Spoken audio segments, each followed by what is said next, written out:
आज की डेट में तुम जानते हो रेल भी बिक गई और अब शिक्षा बिक रही है, ये पता है तुम्हें? हरियाणा सरकार की पॉलिसी नई निकली है, धीरे धीरे देश के कई राज्यों में पहुंचेगी। हरियाणा सरकार का देखो तुम क्या किया सरकार ने कह दिया, अखबार में आ गया लिखित ये कि जिसकी सालाना आय 1,80,000 से कम है हरियाणा में, उनके बच्चे अगर गवर्नमेंट स्कूल में जाते हैं तो 500 रुपए फीस देंगे।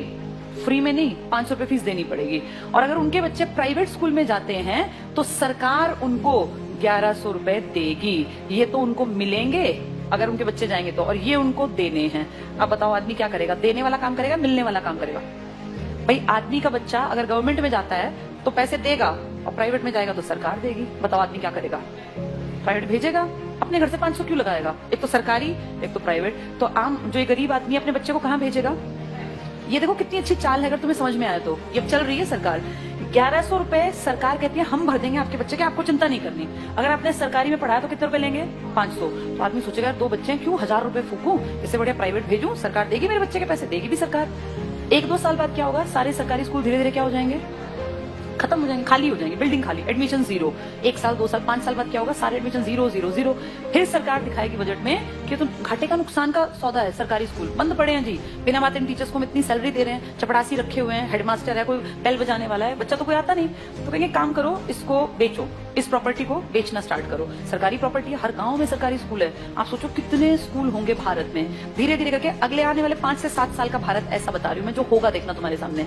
ये सारे स्कूलों का दाम निकलेगा, दाम इन द सेंस भाई जहां जितने महंगी प्रॉपर्टी है महंगा। अब कौन खरीदेगा पूरे देश की बेल्ट को? जिसके पास पैसा है। तुम और मैं तो नहीं खरीद सकते देश के स्कूल, तो उस देश के पूरे स्कूलों को खरीदने का किसके पास पैसा है? अंबानी और अडानी ये ले लेंगे सरकार से कि जी हम इतने करोड़ रुपए आपको देते हैं सरकारी स्कूलों के बदले, हम डेवलप कर लेंगे। और फिर सरकार 1-2 साल बाद कहेगी हम बहुत नुकसान में जा रहे हैं, हमारे बस की 1100 रुपए देने नहीं है। अब गरीब आदमी फंस गया, उसका बच्चा उस टाइम तक 7वीं में पहुंच गया, मान लो पहली से स्टार्ट किया था, 5-6 साल दिए पैसे, अब अटका दिया, हम तो नहीं देंगे पैसे, पढ़ाना है पढ़ा लो, तो अनपढ़ रख लो।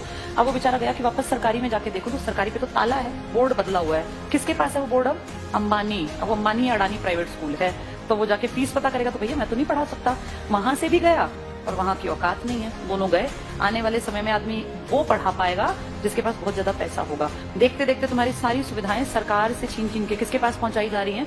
प्राइवेट। बस तुम्हें समझ में लेट आएगा, जब तक समझ में आएगा फिर चीख चिल्ला लेना, फिर थोड़ी ना कुछ होगा। सरकार वापस थोड़ी ना लेती है किसी भी चीज को, दे दी सो दे दी। मैं तुम्हें अपना एग्जाम्पल देती हूँ। जब मैं जॉब में आई थी ना, उस टाइम पर हमारा पहला बैच था जिनकी पेंशन बंद की गई थी। मैं उसकी खुद, जैसे ये मान लो लाइव तुम्हारे सामने एग्जांपल हूं, जिनकी सबसे पहली पेंशन बंद हुई वो हमारा बैच था।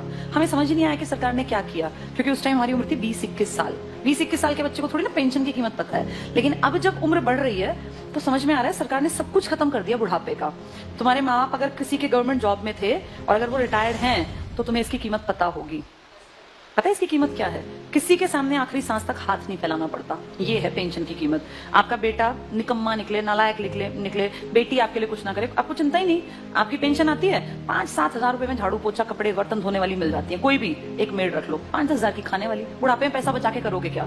अगर तुम्हें सरकार से 35 हजार भी मिलते हैं तो तुम अपने ऊपर खर्च करो ना, क्यों किसी के सहारे बैठे रहना? और जिनके पास पैसे होते हैं ना, बुढ़ापे में वो प्यारे भी लगते हैं सबको। जिसके पास पैसा नहीं है ना, वो बोझ लगता है। फैक्ट है। तुम्हें अपना चश्मा बनवाना है, तुम्हें क्यों बेटा मेरा चश्मा, क्या जरूरत है बेटे की? तुम्हारे पास पैसे हैं, जाओ मार्केट, अपना घूमते फिरते जाओ, अपना टहलते हुए चश्मा बनवा लाओ। ये कीमत बुढ़ापे में जाके अकल आती है। हमारे बैच ने कुछ नहीं किया, मुझे भी समझ नहीं थी, अकल ही नहीं थी। लेकिन अब जब एज बढ़ रही है ना और हम देख रहे हैं दुनिया को, तब समझ में आ रहा है कि सबसे कीमती चीज इंसान के पास बुढ़ापे में पेंशन होती है। मेरे खुद के फादर पेंशनर हैं, तो हमें दिखता है कि पेंशन की जो वैल्यू है ना वो किसी चीज की नहीं है। इतना रखा पैसा आप यूज नहीं कर पाते। महीने के जब वो 30 हजार आते हैं ना, तो आपको लगता है यार मैं तो जब तक जीऊंगा आखिरी सांस तक ये तो आने ही आने हैं, और ये बढ़नी आप फ्री होकर काम करते हैं। लेकिन ये अकल उनको थी जो पेंशन यूज कर रहे थे या बुढ़े थे। पेंशन रोकी किसकी गई? जवानों की, जिनको अकल नहीं थी। हमें थोड़ी ना अकल थी 20-21 साल में कि पेंशन बंद करने से सर किसी ने कुछ कहा ही नहीं। सरकार ने सीधे कह दिया अब के बाद आगे जो बच्चे आएंगे नौकरियों में उनको पेंशन नहीं मिलेगी। अगर हमें अकल होती, सारे देश के लोग आवाज उठाते तो ना बंद होती पेंशन। अगर सब भाई किसानों ने क्या किया, इकट्ठे हुए तो क्या कृषि कानून वापस नहीं हुए ना? तो तो अकल हो तो आदमी उस टाइम पे सही डिसीजन ले ले। पर आज अब तुम कितनी कोशिश कर लो, क्या सरकार पेंशन बहाल कर देगी? नहीं करेगी। मतलब ना के बराबर है। एक आधा राज्य को करे, लालच में 1-2 साल में कह दे, पर वैसे नामुमकिन बराबर है। इसीलिए जब चीजें बंद हो रही होती है ना, तब जागना होता है कि सरकार गलत कर रही है।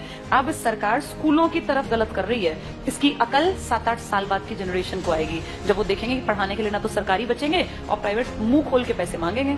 अब या तो पढ़ा लो या तो अनपढ़ रख लो, फिर फंसेंगे लोग। प्राइवेटाइजेशन करना गलत नहीं है, लेकिन कुछ फील्ड सरकार को रखने चाहिए जिनमें शिक्षा भी आती है, स्वास्थ्य भी आता है, रेल भी आती है, पब्लिक ट्रांसपोर्ट भी आता है। ये तो हमारी बेसिक नीड है, ये तो कम से कम दो हमें।